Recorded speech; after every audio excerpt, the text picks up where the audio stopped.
Welcome back. Now let's settle for the details of the matters we have on hand this afternoon on the pause as we prepare to have another exciting weekend. But the public spat between the PURC and the Electricity Company of Ghana is very far from over. Now, lawyers representing board members of the Electricity Company of Ghana has challenged a nearly 6 million cedis fine imposed by the Public Utility Regulatory Commission, calling the directive unlawful beyond jurisdiction. The PURC imposed a fine on ECG board members who served between January 1 and March 18, 2024, totaling some 5.868 million Ghana cedis due to violation of Regulation 39 of LI 42413. This regulation requires prior notification to consumers for any power interruption. The lawyers representing the implicated board members is now pushing back against the penalty. Member of our legal desk, Kweku Asante, joins me in studio with details of this board directive. We also have another response from the Electricity Company of Ghana, signed by the Managing Director, Samuel Dobeg Mahama. And of course, head of our energy desk, Kojobre, is also here. As I walk you through the response, first from the perspective of the board, and of course, the management of the Electricity Company of Ghana. So, Kweku, welcome, Brace, welcome too. Thank you also. So, a strongly worded statement, first from the lawyer, on behalf of all the board members of the ECG. Let's walk through details of what the board is communicating in their response to the PURC. Well, Elton, it's a 5-pager document from lawyers of the board members of the ECG, SK Boafo and Co. And SK Boafo Champon is the president of the Ghana Bar Association, right, as we know now, the national president. So they start first by laying out the premise, quoting directly from the letter that PURC put into the public domain and which was also directed at the Electricity Company of Ghana. They talk about the specifics of the fine that have imposed on them, and then they go ahead to do their own analysis in terms of the legal position. So let me read this part. It says, the Commission is a creature of statutes which can only act within the remit of the law.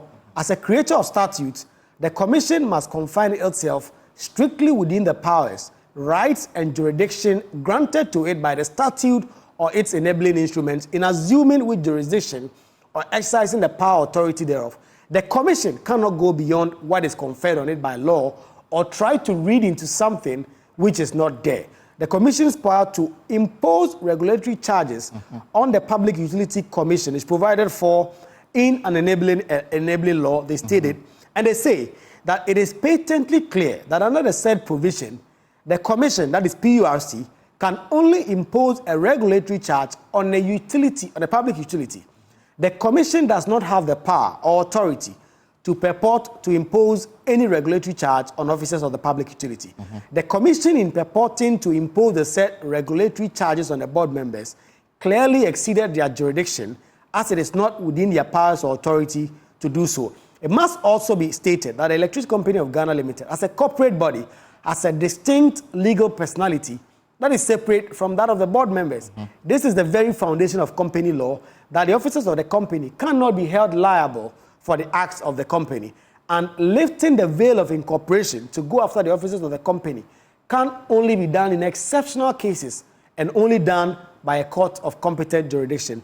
The Commission's lack of jurisdiction, power, and authority to lift the veil of the incorporation in this matter, and they go ahead to state some of these offenses and other things that they do. So then they continue to conclude that, as stated above, under Section 38 of Act 5328, a default on the part of a public utility in the payment of a penalty. Maybe perhaps, before you bring us a conclusion, maybe we can restate the offenses and penalties. Yes. And again, there talks about failure to comply with the required standard of performance in the provision of utility service, refusal to provide its utility service contrary to Section 15, charges or demands for its service were not approved by the board contrary to Section 18, charges or demands higher a rate than approved by the board, failure to submit within a specified period a tariff of which rates also against the law, failing to submit new or revised of any existing rate for approval by the Commission, failure to provide bill to its consumers, contrary to Section 26, failure to refuse to make the requisite adjustment arising out of variation in rate, and then refuse to answer a question relevant to matter, which is a subject of investigation before the Commission, failure to furnish the board for the purpose of performance of its actions required to be furnished by this act, and finally, failure to repair and submit to the commission within a specified period or under this act a return of information. So the lawyers clearly say that it is these offences that will give rise to the imposition of any fine, failure which they will be liable to a term of imprisonment not exceeding 2 years. So they make the legal analysis that the purported imposition of the fine does not even fall within any of the body of offences that have been listed here. They go ahead to talk about offences of body of persons that will give rise to a liable in payment of compensation for damage, among other things. And then they go ahead to conclude thereof that because of this, the EC is unable to pay this. The ECG board officials are unable to accept this request. And they say that board members of the ECG are not responsible for the day-to-day administration of the ECG, and therefore are not principal officers within the intendment of Act 538 to be able to be held liable for a default on the part of the public utility ECG. The Commission's order imposing regulatory charges on the board members of the board is unlawful, null and void, as same is without jurisdiction. By this order, the Commission has unlawfully clothed itself with the powers of a high court and imposed a sentence on the board members without having given the opportunity to be heard, which amounts to a breach of the rules of natural justice. Our clients therefore reject the contents of the regulatory order relative to any personal liability on the part, and they pray that the Commission takes notice of the contents of this letter and act accordingly. Signed, Yao Champo Abafo, the lawyer for the board members of the ECG, from 1st August 2023 to 18th March. So if I understand this carefully, you cannot impose fines on individuals. Yes. You can only do so, you can impose such fines on the entity, and not the individual, because the individuals are working on behalf of the entity. And also, that's the crux of it. And also, they are what they call the principal officers. Those are persons who are engaged in the day-to-day running. And they even have specific offences for which reason you can impose a charge on them. They list some of those offences, which does not include a failure to publish a load shedding timetable, which is the basis for which the Electricity Company of Ghana is the subject of this dispute with PURC. So the general point that Yao Champo Abafo makes in this letter is that the board members do not run ECG directly. They are in charge of policy. And that if the ECG is supposed to be subject to any such payment, that the company will have to deal with it itself. It is not a board which is not in charge of the day-to-day administration. And even if what is known in company law as lifting the corporate veil, as was put out in Salmon v. Salmon, it's only a court of competent jurisdiction that can pierce the veil, and it's not PURC. And so PURC, by ECG's board members' lawyers' contention, is overreaching its bounds.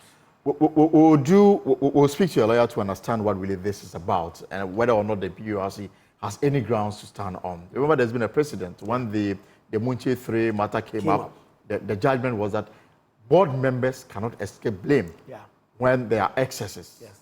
And we'll see whether this fits into this category. But let me also bring in Kojo Brace, head of our energy desk. Kojo, apart from the lawyer writing to PURC on behalf of the board members of ECG, ECG has on its own responded to PURC.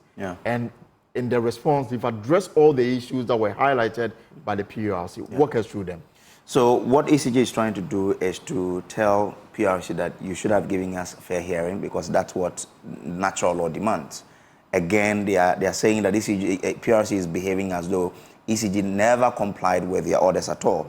And they are accusing PURC of overstepping their bounds, especially when it comes to the catch water for mechanism. So when they say there was a complete breach of rules of natural justice, what explanation are they proffering to back this? So here they say that, and I'm going to quote from this, it is submitted that orders contained in the decision of PURC, being in the form of sanctions against ECG and its board of directors, the Commission ought to have given ECG a fair hearing on the alleged breaches of the Public Utilities Regulatory Commission Act 1997, Act 538, and the Consumer Service Regulation 2020, LI 2413. The sanctions which were issued after request of specific report from ECG by PURC cannot, under any circumstance, be construed as having given ECG a fair hearing. It is further submitted that these reports were not submitted to PURC in response to allegations or charges against it, but pursuant to PURC's demand of same, which with this report, I mean, which demand or request is not unusual. Okay. Now, it says it is the belief of ECG that when the Commission had issues with this report in the light of ECG's duties and obligations under the PRC Act and regulations, it was imperative that the performance of its administrative role as a public institution, PRC, PRC ought to have followed due administrative procedure by laying the appropriate charges against ECG for it to appear before it and show cause why sanctions should not be, imposed against it. And based on that, they think that, PRC did not exhaust they didn't do this rules of natural justice. Again, I'll be bringing in Mr. Martin Pebu shortly, but if you can quickly run us through some of the other issues. Okay. On the cash waterfall mechanism, made the point that we take the view that the cash waterfall mechanism is not subject to any regulatory oversight that they've made. There also the failure to submit monthly bank statement, notification of public unplanned outages. Run us through that particular aspects on the planned outage, which is a matter that everybody is concerned with. Okay. The ordinary Ghanaian want to understand what is going on. ECG has a response to PRC. Yeah. The ECG says, Regulation 45 of LI 2413, that the PRC relies upon to impose the regulatory charge ought to be interpreted reasonably as mandated by Article 23 of the 1992 Constitution. It is rather arbitrary for PRC to have proceeded to impose sanctions when it has drawn its own conclusions without hearing ECG. More worrying is the fact that the PRC proceeds so moto to impose sanctions per alleged incident of infraction rather than dealing with the incident as a composite matter. This approach obviously provides PRC the avenue to exact outrageous sums against ECG, which is clearly at odds with an administrative body's constitutional duty to be reasonable.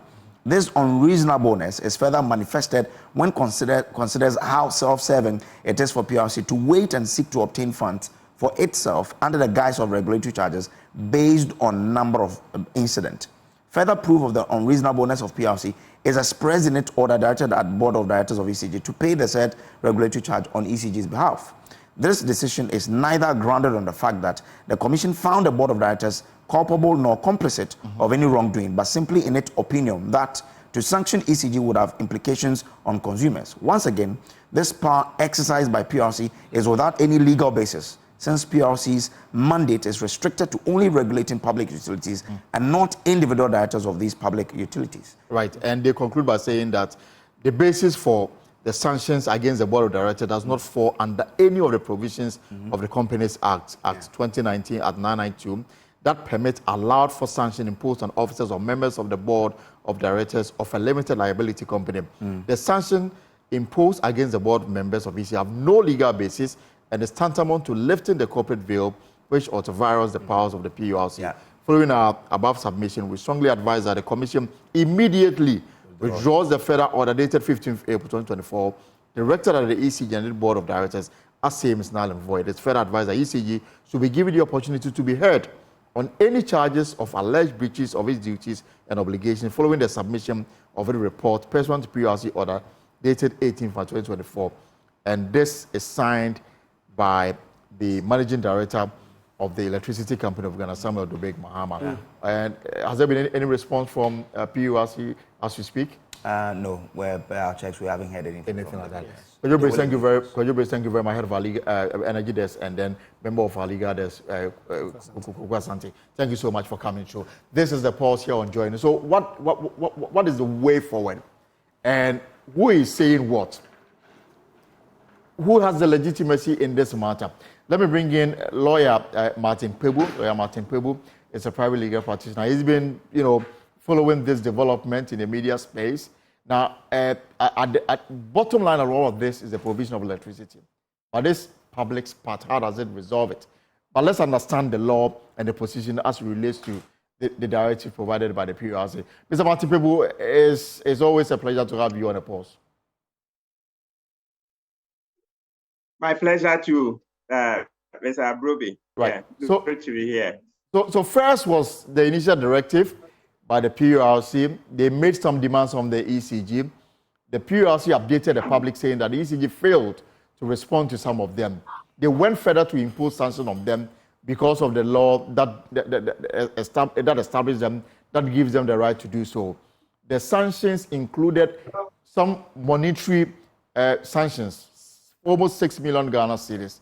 Now today, the PURC through their lawyer, the ECG board through their lawyers, and the ECG through the management, they responded saying that you have no such power whatsoever to go that line.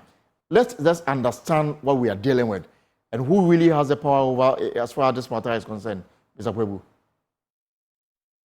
Great. So without doubt, the PURC has some powers, okay? Statutory powers as enshrined in the Act 538, right? And then the regulations.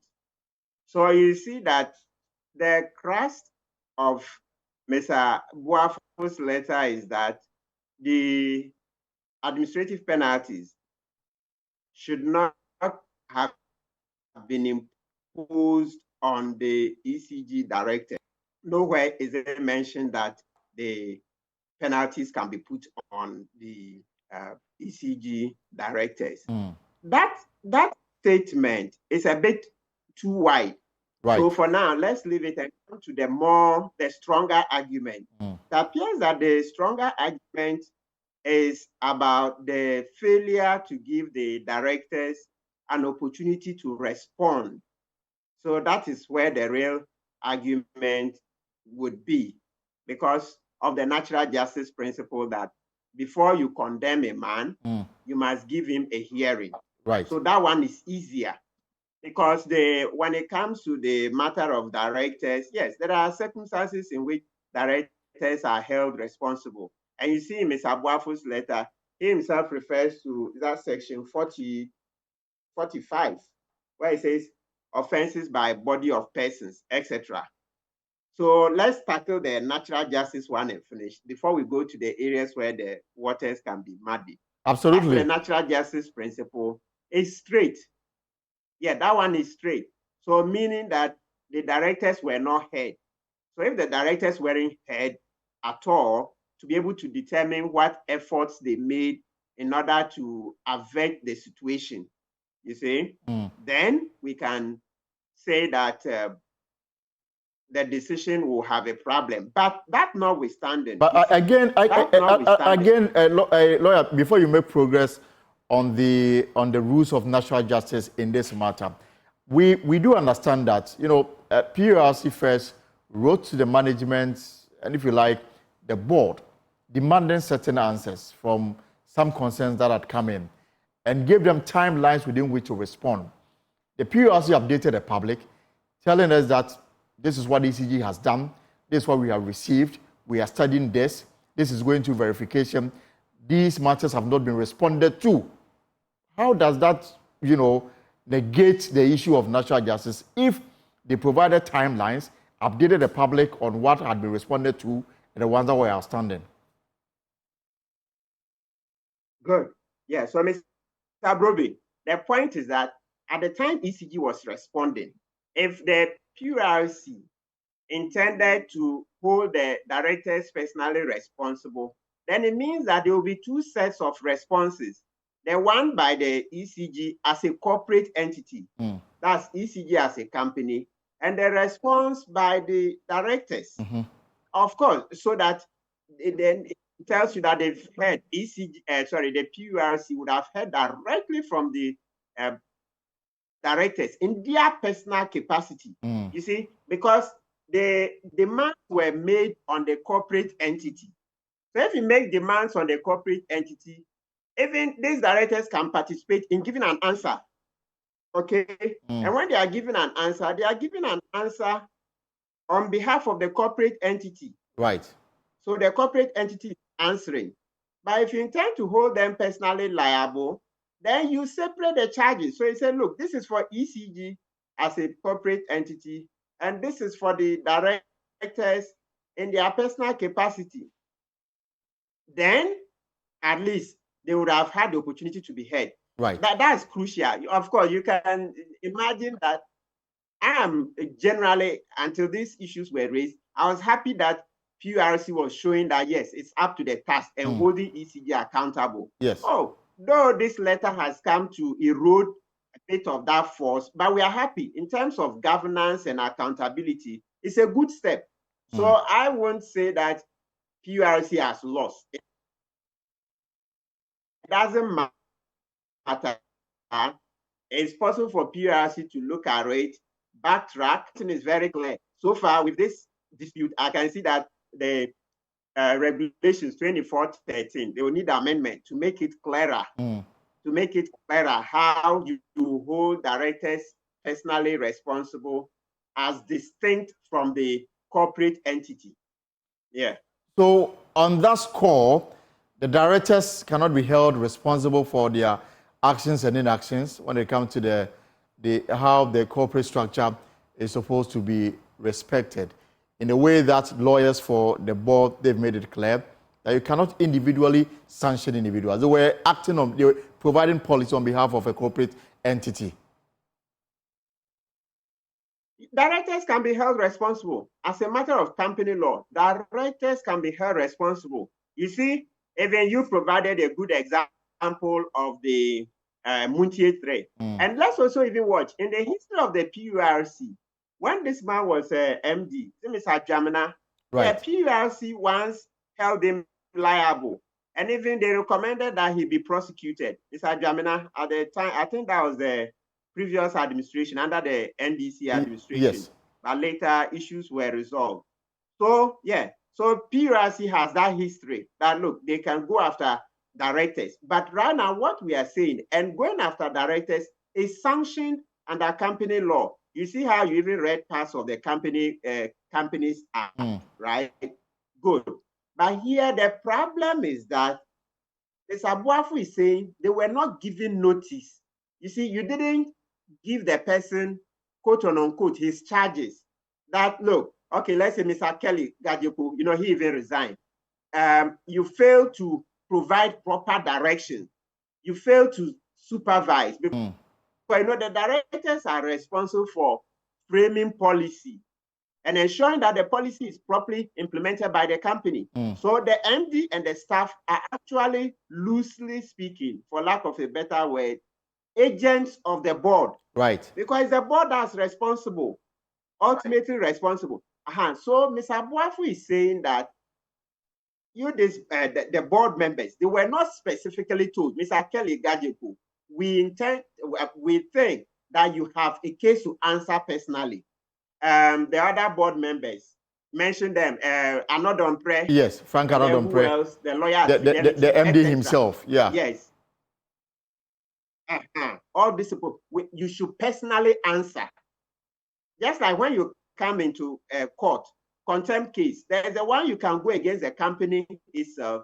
Then there's the one you can go against directors. When you are going against the company, the directors will come and answer for the company. But when you are going against the directors personally, then they will respond themselves personally.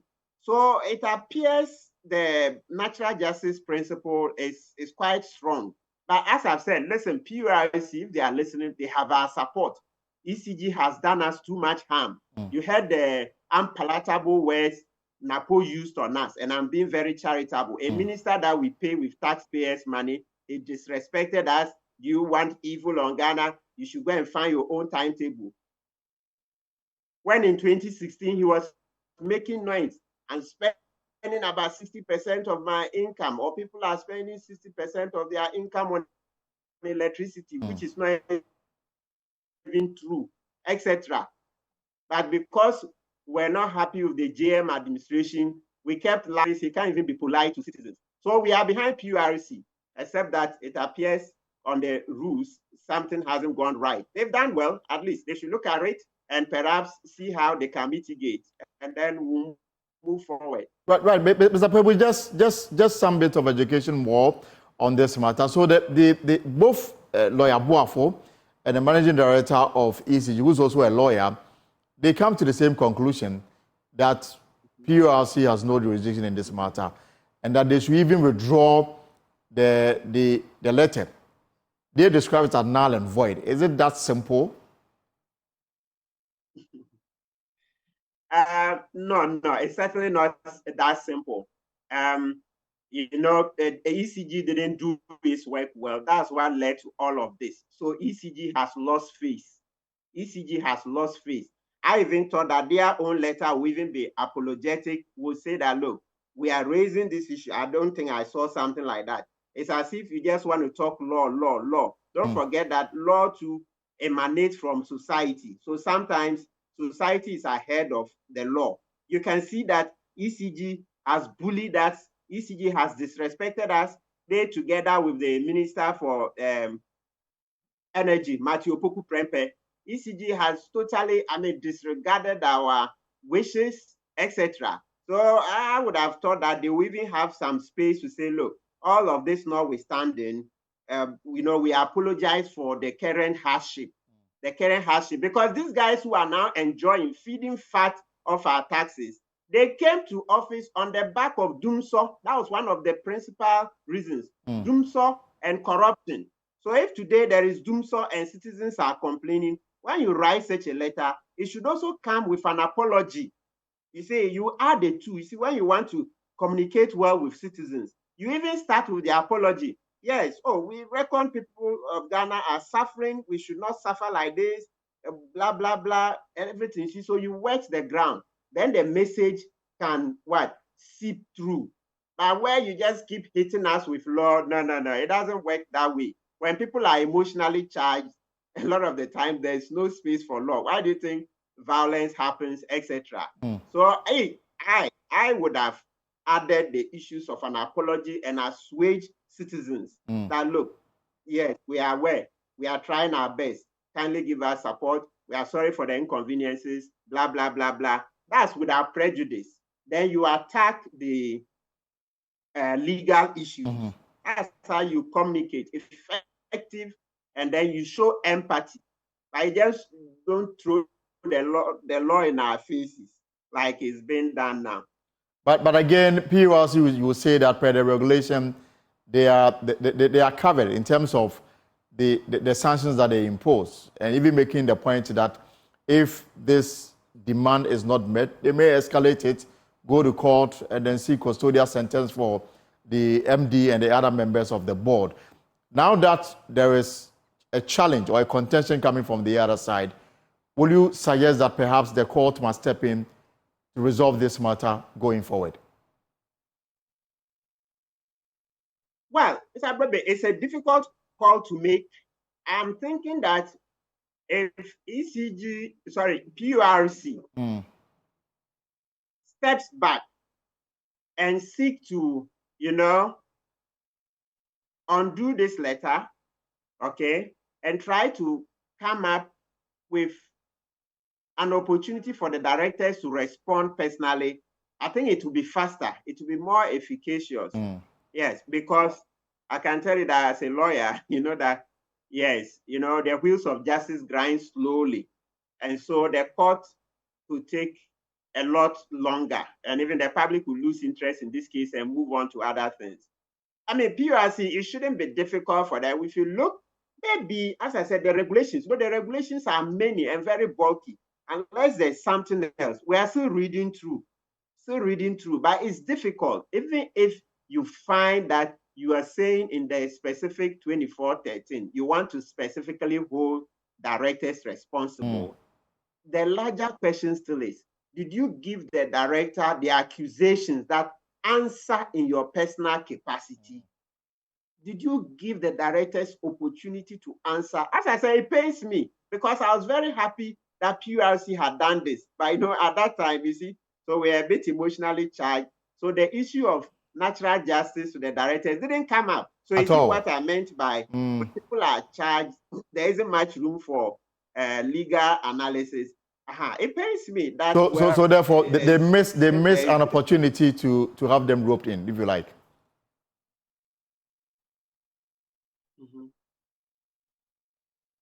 Yes, that one so far, because once you are asking somebody to pay this huge money, there is no way you can come to that decision without first asking the person to answer personally. That one is hard. It's hard, notwithstanding the anger we have towards ECG and especially Matthew Opoku Prempeh, that we feed him, we pay all the bills, and yet he can disrespect us like this. There's a lot of anger towards Opoku Prempeh, and I think that, look, he should be reminded that he should come and apologize. You can't take 32 million people for granted. You don't insult citizens like that and think it's okay. No, he will pay dearly for it if he doesn't render an apology. You see how when Akufo-Addo came in, he started making mistakes. We advised that, look, hey, Akufo-Addo, it's clear that, look, you didn't know governance is that difficult. So maybe render a general apology. Then generally people will soften and they will even cooperate. He didn't listen. Today you see all the mistakes he accused John Mahama of making, he has made worse. Today the word incompetent fits Akufo-Addo and Bawumia more than JM. Even corruption, common corruption. Akufo-Addo is 80. You don't have much time to live on this earth. Yet corruption is more corrupt than JM. That's even the one that beats my imagination. Right. You are 80 years old. What's say? I come in and then you end up being more corrupt. All right. Can you imagine? Thank you very much. Thank you very much, lawyer, for your time this afternoon. It's always a pleasure speaking to you. But let me pick the thoughts of lawyer Lamtik Apanga. I mean, Counsel, you're welcome to the post. I know you are hard pressed with time, so I'll make this very snappy. You've been listening to your colleague Martin Pebo. Is there merit in what the ECG and then the lawyer for the ECG are putting forward? But first of all, the rules of national justice was breached when PURC decided to impose the fine on the board of directors without giving them a fair hearing. Good afternoon, Elton. Following from what my learned friend Martin has already espoused, we need to make a clear distinction in matters involving company law. The act of the company is entirely different from the act of individuals. Right. And so if PURC is of the view that the directors are liable for the actions of the company, and mind you, the company does not act on its own, it acts on the directions of the directors of the company. And they are referred to as alter ego of the company. And so where there are liabilities, sometimes can be extended to the directors. But what is key is that before you can impose any sanction, it is a general rule of law that you need to have given the person the right to be heard. Failure to do so can render whatever decision you have made on behalf of that person or made against that person to be set aside in a court of competent jurisdiction. And so PURC may have erred, and I say that a bit loosely, may have erred because it's only a court that can make a determination that what PURC has done is null and void, and not ECG or the directors. But we need to distinguish between the imposition or the penalties imposed against ECG as an entity and the ones against the directors as individuals. As far as PURC is concerned, letters were sent to PURC, there were responses made. And so as far as right to be heard is concerned, that has been fulfilled because PURC has had opportunity to give ECG the right to respond, and they have responded. And based on that, the sanctions were imposed. Yes. What is missing here is the failure to give the directors individually the right to respond to why sanctions should not be imposed on them personally for failing to act. The argument that they are not part of the day-to-day running of the company is not, for lack of a better word, the proper explanation to get them out of this, because the directors of the company take ultimate responsibility for all the actions that management undertake, because you provide the policy direction, and everything that you do, the company ends up with you. And so the directors more or less are responsible for the actions of the company. But the procedure that PURC followed is what brings a lot into question. But in all this, it is the court that can make a fair determination whether or not the impositions of the sanctions on the directors is valid or otherwise. All right, so counsel, I've just been going through the PURC correspondence to ECG and of course same correspondence to the public. And I've yet to come across anywhere where they mention specific names, board members, and their response to the demands that they made of ECG. I'm yet to come across that. We'll give them benefit of that. Maybe they have other evidence that they may want to provide. Nevertheless, now that the rules of national justice was breached, according to ECG and their lawyers, does this nullify everything that has been set in motion? That the ECG will now have the power to say that withdraw everything you have said because you failed to do your work? It does not. We should bear in mind that the PRC has been established for the benefit of you and I. So if there's an error in the procedure, perhaps PRC can decide to withdraw now and provide an opportunity for them to be heard. It is not entirely lost, just that it erodes the authority of PRC and it creates a situation as if PRC has not gained the attention and the support that it requires from the public. And so it is not entirely lost.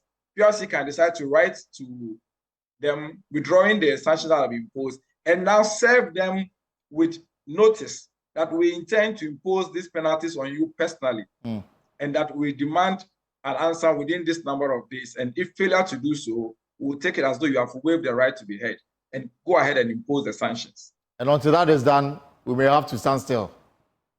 Until that is done, the individual directors cannot be held liable under the circumstances that we find ourselves.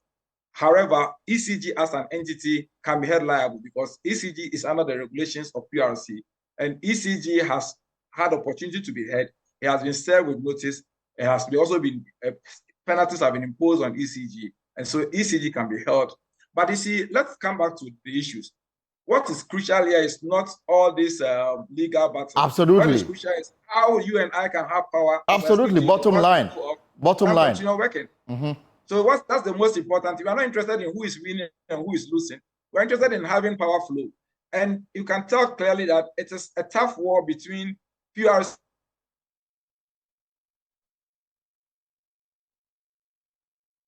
It looks like connection to Council Apanga has frozen. Yes, please go on. ECG that appears to have the backing of the minister is behaving as if a child that is under the care of a stepfather, and PRC who has no mother under.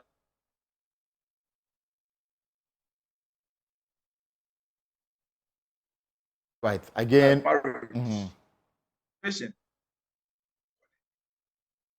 They are putting the rest of us in a very uncomfortable situation. Very, very uncomfortable in the sense that here we are not having regular power supply. We don't even have a time to regulate when power will flow, so that at least you can manage your affairs knowing when power is available and when power is not available.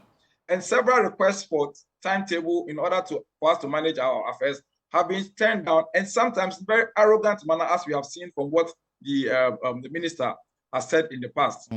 Clearly, it tells us the lack of leadership, the quality leadership that we were promised by this government has entirely completely been abandoned. We subjected John Mahama and his peers to strict leadership demands. And then when it's your turn to deliver, you are now asking the public that we should serve you with our own timetable. We should go to PRC and bring our own timetable. That, I think, is a very horrible comment from the Minister for Energy, and we should be condemned in all manner of terms that we can. So, Council, before I let you go, I mean, whilst they deal with this legal issues at the very top, would you suggest, I mean, me personally, I just want to understand what is going on so that when I leave the office and I'm going home, I should be assured whether I will have electricity or not. If there's going to be any electricity, then I plan my life accordingly. Now, as it is happening, every morning my light goes off. I don't know where, I'm unable to tell when it will come back. I'm living in a state of confusion. Yes, the people who are supposed to regulate and provide me power, they are having this public spat. Do you suggest that perhaps a stronger hand must step in to resolve this matter once and for all? Because bottom line, I need electricity. I will say that for the benefit of us, the public, who need power to run our day-to-day activities, we need to ensure that power supply is consistent, and even if this is not consistent, we have a timetable that helps us to manage our affairs. So I would suggest that we should put aside all this legal battle and call for a meeting, a collaboration between PRC, ECG, and all the stakeholders involved, so that they can work together in harmony. At the end of the day, when they work in harmony, we will stand to benefit. So if the president can make an intervention, I'm calling on the president Akufo-Addo to call the entities together, bring all the leaders and the stakeholders together, and see how we can fine-tune their activities for the benefit of all of us. They may want to go to court to test the law on this issue. Right. But while the thing pens in court, we need power to work. We need power to run the economy. It's costing us so much if we don't have power. And so it is not in the interest of anyone to see the entities at war and the rest of us suffer. And so I call on the president that he should quickly set in a committee of eminent persons that can come together, bring these entities together, and they put aside all the egos and the personal issues so that we can have the matters resolved. Whether the directors pay the penalty or not, we need power to flow. We need power to do our work. And we need a timetable to know when the power will be available or when power will not be available. All right. Thank you very much, Councillor. And I wish you a very nice weekend. And I pray that you have electricity to enjoy your weekend. Right. So that's Private Legal Practitioner Apanga on this matter. Now, we will stay a little longer on electricity because government has commenced negotiation with private entities to take over bill calculation and debt collection for the Electricity Company of Ghana, ECG, amidst the energy crisis. The move comes as authorities strive to prevent collapse of the energy sector and maintain the cash flow system, given that over 30% of energy losses are attributable or attributed to non-collection of debt and power theft. Michael Ashale has more from our thought leadership discussion on guaranteeing reliable power supply in the country. All 8 guests unanimously agree that the primary challenges contributing to the country's unstable energy situation were revenue mobilization and difficulties in procuring and distributing fuel efficiently. Energy sector faced 2 main challenges arising from forces external to the sector. And these were, 1, lack of inadequate and secure quantities of reasonably priced fuel for power generation, and the lack of adequate public funds to finance the sector's investments requirements. We need to take another look at the financing. I don't have a problem. I don't think we've been very prudent with the financing of the ECG. Okay. There have been instances when monies have been diverted for other purposes. And so we need to critically look at it. We are managing ECG financing like a chop bar type of accounting. But the overarching challenge there is finance.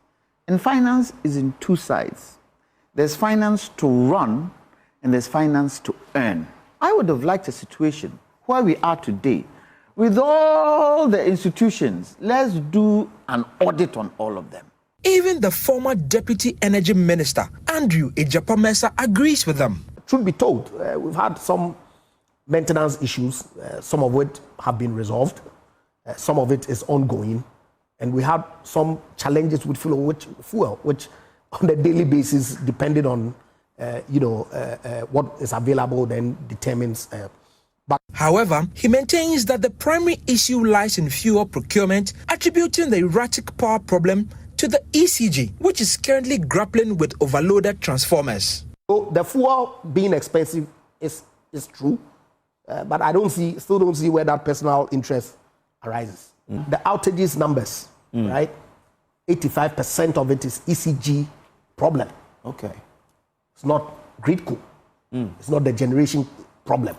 That's only about 15% per data that I have seen. So you see clearly that if you are relying on ECG system for a certain kind of industry that requires power 24 hours, tendency for you to want to go, especially if you are a bulk consumer, to go directly to get from the generator is high.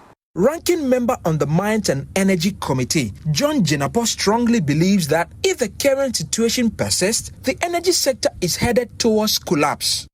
IPPs, a little over 1 billion, related expenditure, almost 800 million. So today, if you were to flush out the energy sector debts and bring the books to a healthy path, you will need about $1.8 billion in order to deal with energy sector related debts. And so the bills are compounding and it's threatening the sector. Look, my worry is that if we continue on this trajectory, in 1 year time, the sector will collapse. Michael Nyantichi, General Secretary of the Public Utilities Workers Union, contends that over the past few years, the ECG has made efforts to enhance its revenue collection. However, he alleges that both the VRA and GRIDCO have collaborated to lure away some of their major dependable customers who typically pay for their electricity they use, thus disrupting their revenue targets. ECG puts in a lot of effort, and everybody who wants to be objective can attest that for the past almost 2 years, the effort has been made to enhance the revenue.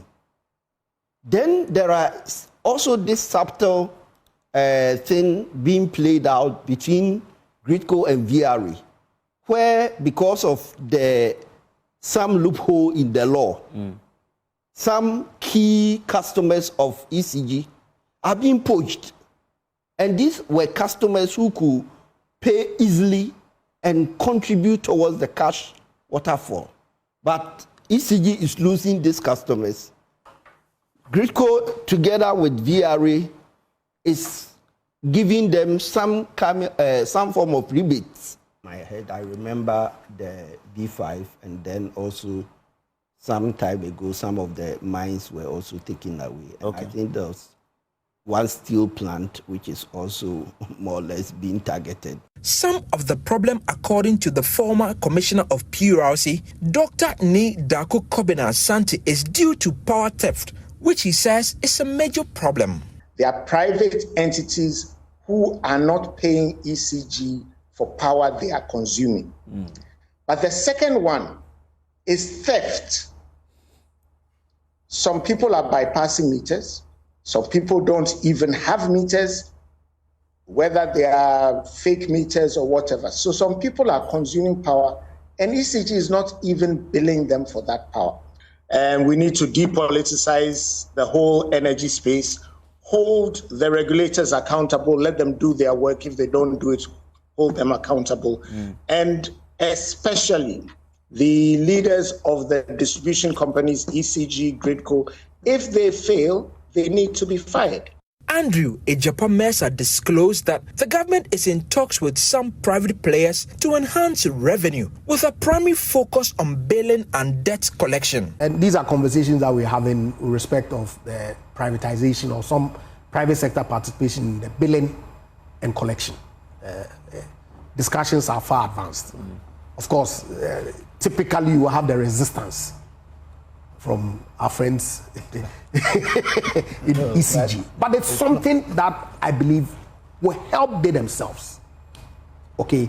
And so we've tasked them to put in boundary meters as a first step that they are working on. Of course, their digitalization program that they're rolling out to is also helping with the collections. Okay?